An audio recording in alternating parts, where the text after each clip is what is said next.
Bakunzi ba Burundi Kingdom TV, BKTv, ni wa mwanya wanyu wa Burundi Talent Show hamwe na Silver Boy. Ati rero uyu munsi ndabazaniye iki? Ubuherutse na nabemereye yuko tuzobereka uburyo bubiri, na nabwiye yuko hari uburyo bubiri bwo gukora ama email. Hariho email simple ariyo email ishobora gukora ku telefone ariyo yose, hamwe na email professionnel. Izo email rero ko ari zibiri ziratandukanye uburyo zifunctionamo. Nibwo rero uburyo ngiye kubereka.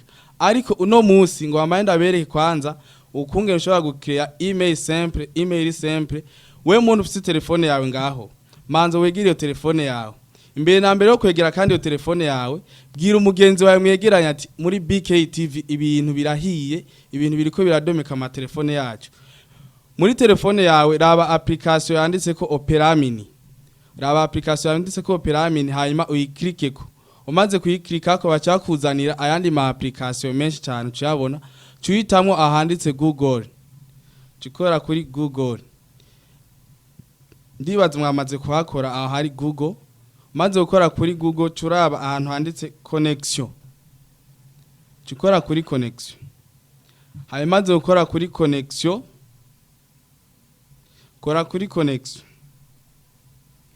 voilà murabona aha kuri connection cugira ahanditse créé un compte sivyo camukorako kandi baca bakuzanira kuri wewe canke kuri business yawe cugira kuri wewe sivyo pour moi voilà cukora kuri wewe nyene hama baca batuzanira preno dushira amazina yacu par exemple reka nshiremwo nka Silver hama no shiremwo Boy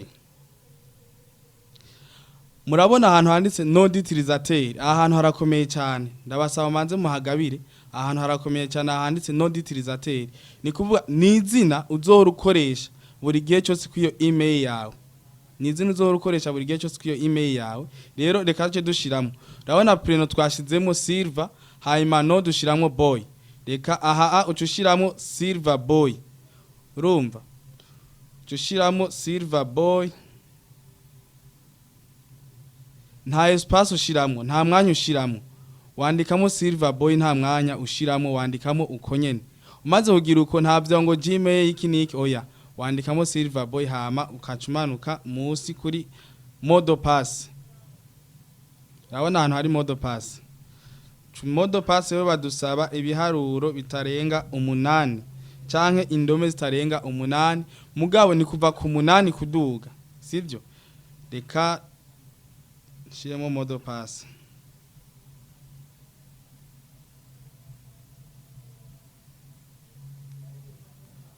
ucuraba neza yuko utagizene utihenze ucuraba kutihenze kwiyo mode pass yawe kugira ngo ntuzohave usanga wayibagiye uhejeje kugira ivyo bintu cugira aho handitse suivant kubandanya urabona irikiragira urindira kanya gatoyi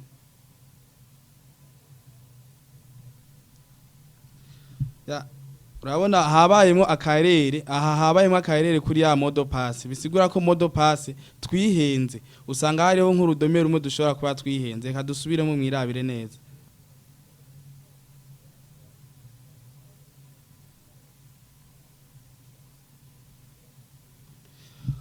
voilà murabona ahirikira dusagutenyenya turindire ya mode pass doje gushiramo yuko bikunda murabona mode pass yacu yakunze byakunze vyemeye ahe dusabye rero nimero ya telefone dukoresha so turashaka gushiramo iyo nimero ya telefone canke ntuyishiremo bivana nawe ico bukene ariko byiza kugira ngo email yawe izo ifise localisation urashiramo iyo nimero kugira ngo email yawe izo bari email kwije amategeko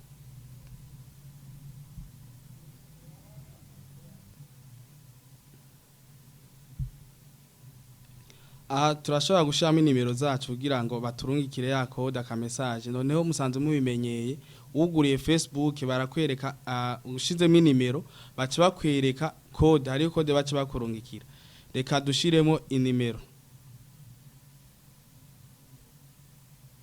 rabona tugira suivant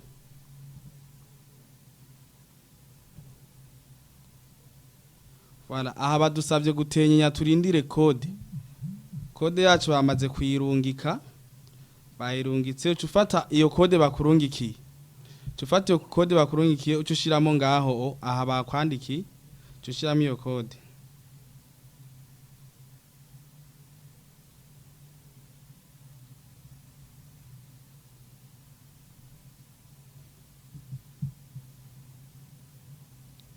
Maze kubuyishiramo cukora ahantu handitse valide. Hama baca badusaba amatariki y'amavuka. Ucuyashiramwo.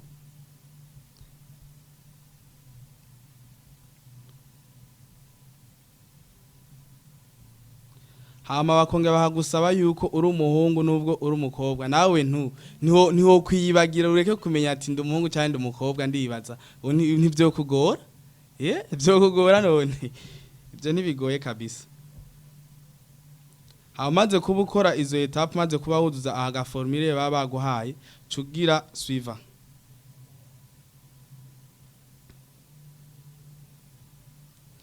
Ni kuvuga aha email yacu tuba dusa n'abantu bahejeje kuyikreya umaze kubona ahantu handitse we just uce wemeza. Kora ahantu handitse accept ngaho nyene.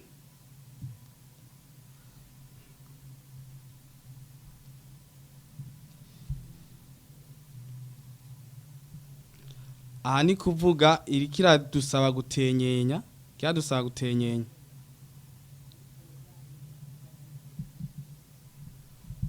Voilà, ni kuvuga aha email yacu byarangiye yahejeje kuba créé email yacu. Reka ucuraba muri email yawe. Ni kuvuga email wanje ni email ivuga ko ni silverboy12@gmail.com.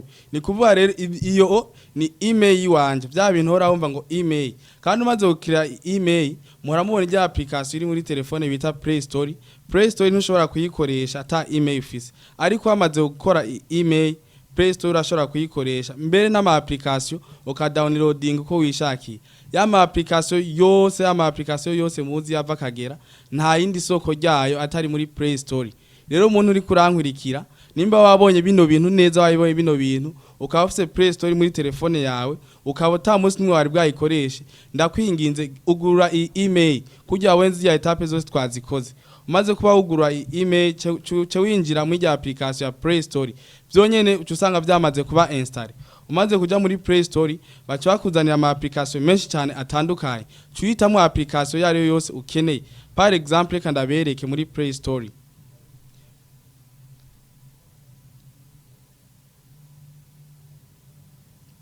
Murabona hano muri Play Store hariyo ama application menshi cyane atandukanye. Aha ni kuva iyi ni isoko y'ama application yose ibaho yivi kagera nta handi hano ushobora kuyikura muri telefone. Nimba ari application ya Android uzoyisanga hano muri Play Store.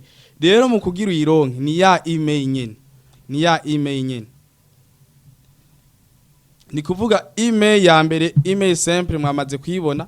Dusigaje ubundi buryo nzobereka kugira ngo dushobore gukira email professionnel ariyo email nkuru, email international pa national. Email international niyo email tugiye gukreya email professionnel. Nkabibutsa yuko mwari kumwe na Bonfils Silverboy. Muntu utarakora subscribe manzu yikore. Muntu utarakora sabone manzu yikore. Muntu utarakora share ni muntu utarakora kuri notification ngaho gakengeri manzu hakore kugira ngo ku munsi tuzoba tudometse hano muri BKTv tuzoba twakije umuriro uzo umuntu wa mbere wo kwibonera ibiriko birabera hano.